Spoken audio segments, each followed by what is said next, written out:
Hé mes amis, approchez-vous, écoutez bien. Vous croyez que les rivières ne sont que de l'eau qui coule? Détrompez-vous. Dans mon village, à Bongo, on dit que la rivière a une âme, qu'elle parle la nuit.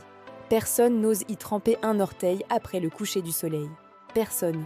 Sauf ce jeune têtu de Tano. Ah, Tano, un pêcheur avec plus de courage que de bon sens. Il passait son temps à dire « L'eau, c'est de l'eau, pas WhatsApp, elle n'a rien à dire ». C'était sa blague préférée. Il voulait montrer à tout le monde que ces histoires d'esprit n'étaient que des contes pour effrayer les enfants. Alors, une nuit de pleine lune, il a pris sa pirogue et il est parti défier la rivière. Alors qu'il pagayait, la lune dansait sur l'eau comme des milliers de diamants. Le silence était total, puis une voix, douce comme une caresse, a murmuré son nom. Tano. Il a sursauté, mais son orgueil était plus fort que sa peur. La voix a continué. « Dis-moi, que désire ton cœur plus que tout au monde ?» Tano a d'abord ri, pensant à une farce, mais il a joué le jeu. Il a répondu, le cœur serré.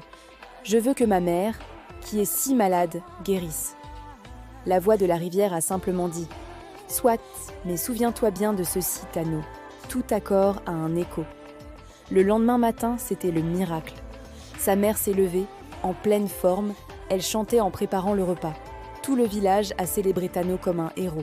Il paradait, fier de lui. Mais 3 jours plus tard, la terre autour de sa case a commencé à se craqueler. La source d'eau s'est tarie. La nuit, la même voix, plus grave et plus froide cette fois, est revenue. « Tu as pris sans donner en retour. » La panique s'est emparée de Tano. Il a couru jusqu'à la rivière, le cœur battant à tout rompre. Il a crié « Prends mon filet, prends ma pirogue, prends même ma maison. » Mais la rivière restait silencieuse. Désespéré, il a plongé dans les eaux sombres. Le village a cru qu'il s'était noyé, qu'il avait payé son audace de sa vie. Mais quand le soleil s'est levé, la rivière coulait de nouveau, claire et paisible. Et sur la rive, flottant doucement, se trouvait le vieux filet de pêche de Tano. Mais il était devenu tout en or. Qu'est-il devenu ? Certains anciens disent qu'il est devenu le gardien de l'esprit de la rivière, vivant sous l'eau. D'autres, plus sages, pensent qu'il a simplement appris la leçon la plus importante. Il a appris à écouter. Alors, la morale de cette histoire, c'est que parfois, quand la nature parle, il faut juste tendre l'oreille et ouvrir son cœur.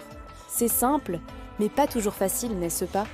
Si ce conte vous a plu, si vous avez un peu frissonné avec Tano, alors faites-moi plaisir, abonnez-vous à la chaîne, laissez un gros pouce en l'air et partagez cette vidéo avec vos amis. Et surtout, dites-moi en commentaire, qu'auriez-vous demandé à l'esprit de la rivière ?